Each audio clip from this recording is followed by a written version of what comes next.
Day 1, Monday. Chapter 1. Yasmin. Nothing good comes without pain. The chiffon scarf dances around her in the breeze. Yasmin shifts it casually to her shoulders while the world beyond the windshield melts, the carboniferous ghosts of trees yielding to the sprawl of settlements and, in the distance, the contours of the city, its dark lines and needle points etched out in the smoke-blue haze of the horizon. Los Angeles. The sight of it prickles the soft hairs on the back of her neck as the fear rises within her once more. She tries to bolster her courage, drawing on a lifetime's worth of anger. That's why she's here, after all, to make a stand for those who can't. Beside her, Jack takes a sip of soda, that's what they call it here, and in her head she plays with the novelty of the word. He places the can in the hollow of the armrest between them, and she reaches out, touching his bronzed fingers with hers, tracing the faint blue outline of the rough tattoos. Jack glances over. Her all-American white boy, his eyes hidden behind Oakley's and his hair under a patriot's cap, but he says nothing. How she wishes he would.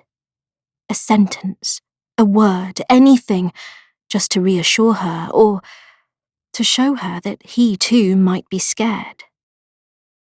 His glance, though, sends a shiver through her, an act that feels illicit.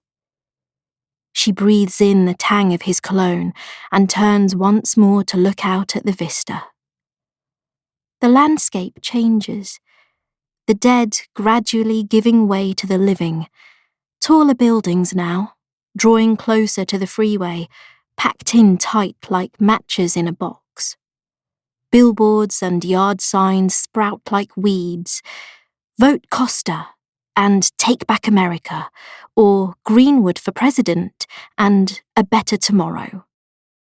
Make your mark. Take your choice. Jack signals, and she feels the car lurch across 4 lanes of traffic, pitching onto an off-ramp before she's even had a chance to read the destination on the overhead sign.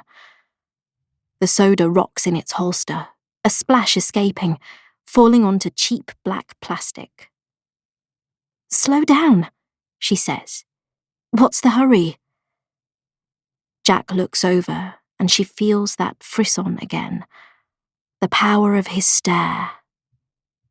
He brakes for a red, takes a left when it shifts to green, and then just cruises, between golden-stemmed palms along a sun-blessed boulevard that stretches on to forever. If this were a movie, she'd have lit a cigarette.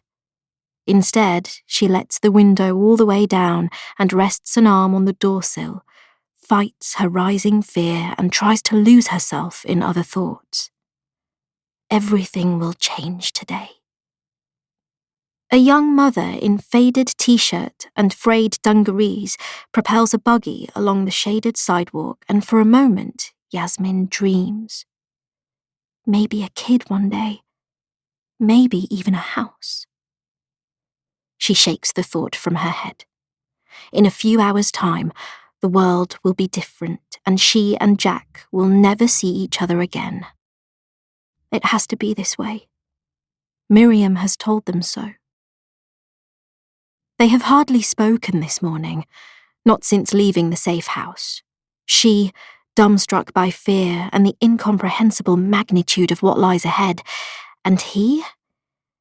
Maybe he's being stoic. Or maybe he is just as terrified as her. 200 miles and barely a word between them, but now, from nowhere, the impulse wells up inside her, the urge to ask him, "What the fuck are we doing?" But it is too late now. They have made their decision, decided it together and reaffirmed it in bed last night. Miriam would freak if she knew. Jack is already pulling into the covered parking lot, taking a ticket at the barrier, pulling off his shades, driving up the ramp. Too late. 18 years old, and already it's too late. Jack drives the car nose first into a space and kills the engine. He looks at her, and this time she doesn't flinch. This time it is his turn to place his hand on hers. You okay? The words like balm upon her skin. No, she wants to tell him. I'm really not. But that too is impossible. Where she is from, you learn to keep your demons hidden. Instead, she nods and consoles herself with the currency of his smile. She is, she realizes, doing this for him. She might have started on this journey out of conviction for the cause, but she is completing it because she's falling in love with him. Jack slides off his seatbelt. He reaches for the door handle and Yasmin follows suit. She gets out and ponderously pushes the door shut. Jack is already retrieving the trolley cases from the trunk. He pulls up the handle on one, passes her the other, and places his shades back on his face. He takes her hand. They follow the signs. Upstairs, through brushed metal doors, along walkways, passing from parking lot concrete to the bright white marble of the mall, crossing the boundary between utilitarian and aspirational. Ahead lie J.C. Penney, Bloomingdale's, Macy's, and myriad other stores, packed with shoppers seduced by discounted prices and refrigerated air. She watches them, the sandal-clad parents, eyes flitting between shop windows and hyperactive kids, the tribes of teenagers, the golden ones and the trench-coated goths, loitering near the fountains and attentively ignoring each other. The leather-skinned pensioners in big shirts and sensible sneakers doing laps of the mall like athletes unable to shake the habit. The small-time political surrogates, peddling buttons and bumper stickers and politicized baseball caps. Yasmin watches them all with a pang of perfect regret. She passes the window displays, barely registering the high fashion or high heels that once she might have gazed at longingly. Jack squeezes her hand. You want a coffee? She wants a vodka. What she wants is something to obliterate the doubts screaming inside her. But that isn't about to happen. She purges the thought and instead looks at him and nods, not quite trusting herself to speak. He smiles back. Starbucks? The question is irrelevant. Their route and actions have been planned in advance. The question is part of the routine, and the routine is for the security guards and CCTV cameras. He leads the way, as confident in his direction as though he were walking home from the bus stop, through an eddy of kids and into the glass-domed atrium, joining a stream of shoppers ascending golden escalators toward the gates of the food court. He lets her step on first, standing behind her and encircling her waist with one strong arm as the stairs rise, and for the smallest of moments she wonders whether that arm protects or constricts. She turns round, the extra step negating his extra height, and for once they are level. A wave wells up within her, a bittersweet rush that encompasses everything from love and exhilaration to pain and pitch-black fear. She clutches the escalator belt and feels like throwing up. The landing appears ahead, bright and white. Jack takes the lead and once more she follows him, dutifully. She wonders what he is thinking. Does he too have doubts? How could he not? Jack orders lattes while she waits for a table, loitering close but not too close to an old couple who sit hand in hand in front of empty cups. They are silent, yet Yasmin senses that a whole world of words passes between those thin, mottled fingers. By the time Jack returns, the table is hers. Instinctively, she lowers her gaze, just as Miriam would want it. He places the black plastic tray on the table and takes the seat opposite. A cookie sits alongside the lattes, a gingerbread man with glazed eyes of icing sugar. Last chance. What was it they said at Christian weddings? Speak now or forever hold your peace. But she can't speak. She certainly can't look at him, fixing her gaze instead on the china mugs and the oversized biscuit. Too big. Everything in this country was too bloody big. She reaches out, searching for the warmth of his hand and finding nothing but bare table. What is he feeling? Surely he too must be scared. She feels his touch, his fingers upon hers, and looks up at him and sees the nervous energy in his face, the electric charge ripple across his shoulders. He is, she decides, dealing with his fear in his own way. It's okay, he says. We're nearly there. He lifts the gingerbread man from its saucer, breaks it in two and holds one half out to her. She takes it and stares at it, a head and half a torso. Jack. He looks up from a sip of coffee and her confidence evaporates. Do we have to, Baby, he says, rising from his chair and taking a seat on the bench beside her. She feels the strength of his thigh against hers. You know we have to. It's the right thing to do. And when it's done, we'll be together. Don't matter what Miriam says, we'll make it happen. His words soothe her, but they don't silence the screams that swirl in her head. And he's right, of course. They need to keep going. Someone has to. Someone has to strike a blow. Jack takes another sip and places the cup back on the table. She watches as he clenches and unclenches his fists. It's okay to be frightened, he says. I'm scared myself. But it's like Miriam said, we need to hit back at these bastards. She looks down, her eyes falling on the trolley case beside her. She thinks of its contents, which she has never seen. She picks up her cup and sips, swallowing hot coffee and registering only the burnt, bitter aftertaste. She contemplates a bite of her half of the gingerbread man, but doesn't have the appetite. You clear on what to do? She nods. Good, he says, then rubs the back of his neck and reaches over. She feels him thread his arm with hers. He squeezes her fingers, then kisses her, and she doesn't know what to feel. It's time, he says softly. The kiss seems to renew her courage. Suddenly she is on her feet, going through the checks as though on autopilot. She knows the drill. They have practiced it. Jack is already heading out into the mall. She will wait.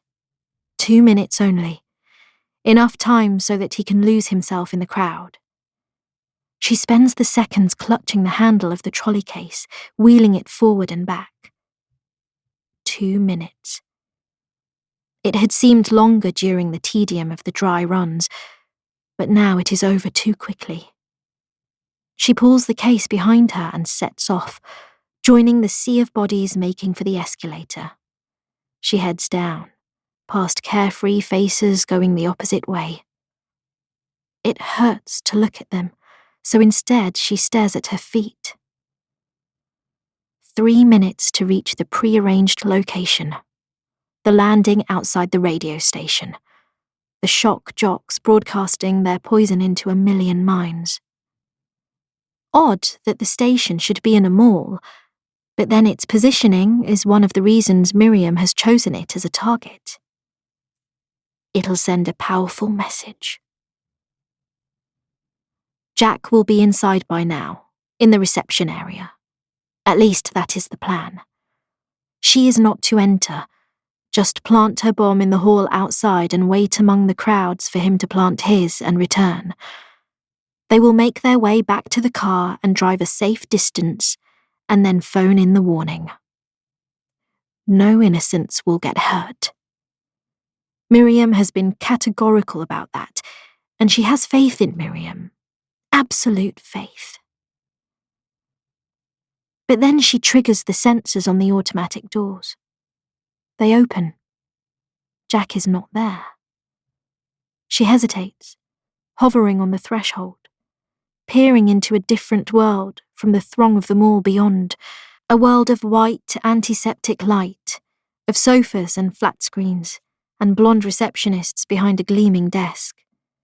She stands there, a stone in a stream, as crowds of shoppers brush past, their voices crashing in on her, drowning her own thoughts.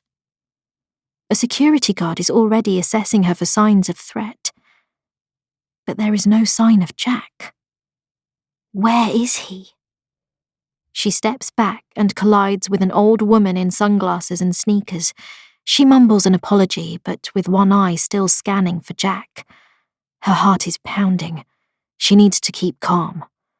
He must have been waylaid. The mall is packed after all. But long minutes pass and still there is no sign of him. She tasted salt on her upper lip. Is he lost? But Jack would never make that sort of error. Maybe she is in the wrong place. She turns, frantically scanning the floor for another entrance to the radio station, but there is none. The black fear begins to well up again, threatening to overwhelm her. She keeps looking for Jack, searching for his dumb shades and his stupid baseball cap. Has he been arrested? Is it all over before they've even started? But she has watched the videos, the clips on YouTube of screaming onlookers in their panicked, herd-like stampede away from trouble. If they have got him, then where is the commotion? Where are the shouts of frightened shoppers, and where are the cops with their guns? As one thought recedes, another takes root. Darker, more pernicious. Has he had a last-minute change of heart? Has he decided that, after everything, this wasn't what he wanted? But then, why wouldn't he tell her? An electric panic seizes her. Where the hell is he? Her breath comes fast and shallow. She tries to force those last terrible thoughts from her mind, but they flood back like storm water bursting a levee. She gulps at the suddenly thin air and feels the stares of passers-by boring into her soul, sensing her fear, knowing her guilt. She reaches into her jeans, takes out the phone Miriam has given her, and dials his number from memory. No saved phone numbers. They have been strict about that. She waits for it to connect. Agonizing seconds spent in the hope that he will pick up, but it just keeps ringing till she hears the computerized lilt of the phone company's voicemail asking her to leave a message. Fuck that. She cancels the call and slips the phone back into her pocket.